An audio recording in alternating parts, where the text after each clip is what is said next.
From the Northern Television Center at Northern Illinois University in DeKalb, you're watching DeKalb County's only television news source.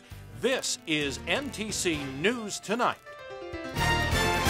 We will get through this, but we will get through this together with the support of our community and with the support of the country. Those words just a few hours ago from NIU Board of Trustees Chair Sherilyn Murr. The message is echoing across the NIU campus and the community as everyone here tries to make sense of yesterday's shooting rampage. It happened just after 3 in the afternoon inside Cole Hall Auditorium. A geology lecture was just about to let out when a man stormed in and opened fire. 5 students are now known dead, plus the shooter himself. We are going to tell you more information about the victims and the shooter coming up in this special edition of NTC News Tonight. Good evening, I'm Ben Hutchison. And I'm Cristina Vujnich. The NIU campus is nearly deserted today. Classes have been canceled and the area around Cole Hall is still sealed off and a crime scene. The MLK Commons, students have constructed a memorial in the snow, and we are still hearing from students who were in the auditorium when the shooting began. I was sitting in the back of the class. He came up through the front where the screen and the 2 doors are for the technical people. He came in with the shotgun and fired around in the middle of the class, and then everyone just turned and ran. I just got out of there as fast as I could. He's just a little, skinny white guy, just white hat, you know. Did he say anything? He didn't say any. He didn't say a word. Just came in and shot. Random shooting? I guess. We now know a lot more about the students who lost their lives in Cole Hall yesterday. We want to take some time to tell you about them. 20-year-old Daniel Parmenter from Westchester, a sophomore studying finance. He worked for the Northern Star, was a member of the Pi Kappa Alpha fraternity, and the NIU rugby team. And Catalina Garcia of Cicero, the 20-year-old education major, was the youngest of 4 children. And Ryanne Mace, a native of Carpentersville. She was just 19, majoring in psychology and a member of Delta Psi Alpha. And Gail Dubowski was from Carroll Stream, a student, and she was studying anthropology. And finally, Juliana Gahant, the 32-year-old from Meriden, served 12 years in the U.S. Army Corps of Engineers. 6 victims still remain hospitalized and in critical condition. Well, at least one mystery about the shooter is over. We know now that he is 27-year-old Stephen Kazmierzik. He was at one point enrolled here at NIU as a graduate student studying criminal justice. This is a photo taken here at NIU last year. Police say he had been prescribed medication, but they won't say what it was. They do know he stopped taking the meds within the last 2 weeks. And at the same time, police called him a disturbed killer. University officials say he had been a hardworking student. We had a chance to talk to one student today who worked with him on a class project. His name is Josh Neer. He definitely knew the project that we were working on together. He definitely had his head on straight in that regards. Like, he knew what he was doing. He took charge of the group, and we were just like, I mean, it was very helpful. And you're outraged at whatever problems he had. He fortunately took it out on the 5 or 6 individuals that had nothing to do with it. Meanwhile, federal investigators now confirm that Kazmierzik actually was carrying 3 high-powered semi-automatic handguns and a shotgun. He may have fired more than 50 times. 48 casings and 6 shotgun shells that were expended. That gives us some indication. That's probably as close as we can get right now. We may find something else later, but for right now, that's as close as we can get. Well, and jumping back to last night for a moment, police found the car that Kazmierzik drove to campus in the visitors' parking lot. A police bomb squad brought in a robot to blow the window out of the car. They also opened the door remotely as a precaution in case it was booby-trapped. Nothing was found in the car. And we have one especially disturbing new development tonight. The Northern Television Center has learned that a controversial group named the Westboro Baptist Church in Kansas is already spitting out rhetoric praising yesterday's shootings. Take a look at the news release we discovered here on the organization's website.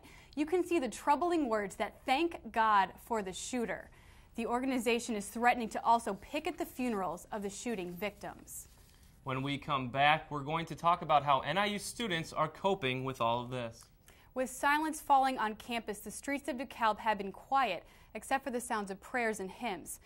Students held a candlelight vigil outside the Campus Ministry Center last night. They prayed for the victims and families affected by yesterday's shooting. They didn't mind the bitter cold they were standing in last night, though. As you see, they found warmth in the embraces of their friends, and after singing Amazing Grace, they shared stories about what they experienced throughout the day. Right away when we heard about it, we, drove down and gave students rides because the buses were shut down, and so we just want to do whatever we can to help and lend our support to, our students. Okay, great. What has word been, just kind of the atmosphere around here so far?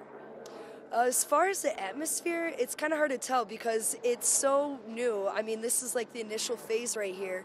So far, it's just everybody's just kind of trying to help each other as much as they can. Let's take a moment now to look at what's coming up. The Newman Center will begin a prayer service tonight at 7:30 and then again at midnight. Tonight, the university is sponsoring a vigil at Duke Ellington Ballroom at 9 o'clock. And the Cortland United Methodist Church will also hold a vigil on Sunday at 5 o'clock. A list of vigil times and locations are listed on NIU's homepage. But what we're not able to tell you is when the university is going to reopen and when classes are going to resume.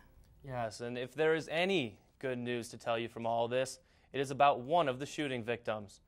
One of our former NTC weather anchors, Patrick Corellis, has been treated and released from the hospital. He was sitting just 5 rows from the gunman when the shooting erupted. Corellis was hit twice before he reached the door, once in the shoulder and once in the back of the head. And several other victims were taken to the Kishwaukee Community Hospital. Our Colin DeCair has been there most of the day. And we are on site where earlier today a press conference was held to release some of the information as far as the well-being of the victims that were treated here at Kishwaukee Community Hospital. The hospital received information that there were multiple gunshot wound victims at Northern Illinois University. At that point, we had instituted our preparedness or trauma alert, at which time we had called in extra staff. So yes, there was a lot of additional physicians and nurses, but we had extra pharmacists, we had extra housekeepers, we had extra maintenance, extra security, extra chaplains, extra counselors. We made counselors available for not just only the patients and the family, but also for staff.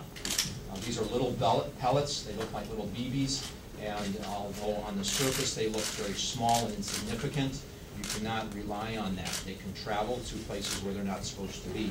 Just to recap some of the important information that was released today at the press conference. 18 individuals in total were treated here at the Kishwaukee Community Hospital. 8 had minor injuries and were released upon arrival. 6 had to be transferred elsewhere to other hospitals where they had the equipment to handle their particular injuries. 3 were kept overnight. Now, one of those patients was released earlier this morning after being treated with broken bones. 1 will be having surgery performed today for suffering multiple gunshot wounds, and the 3rd of that one had to be transferred to Northwestern to help and go ahead and have surgery on heart problems. Now, the sad news in this all is there was 1 individual pronounced dead here at the university. They did not release that information as to who it was or who any of the other patients were. But that is all we have at this point in time. All right, thanks, Colin. Governor Rod Blagojevich has declared a state of emergency here at NIU. That means he will release state money to help pay for the unprecedented emergency response that's taken place. As you can see from these scenes, dozens of police and fire departments were involved in sealing off the campus and giving rescue support. The governor has ordered that all state flags be flown at half-staff. And because of the extraordinary nature of what everyone here at NIU has been dealing with since yesterday, we weren't able to bring you the weather and sports today. But we do have word that both DeKalb and Sycamore High School students are being asked to forego their own school colors and wear NIU red and black for tomorrow night's varsity basketball game. And our next scheduled newscast comes to you on Monday. But before we leave tonight, we want to give you a few thoughts. What happened here yesterday has shaken the foundations of Northern Illinois University. And we mourn the students, but at the same time celebrate their lives. We will never forget. And even though the day was dark, we will rise up together.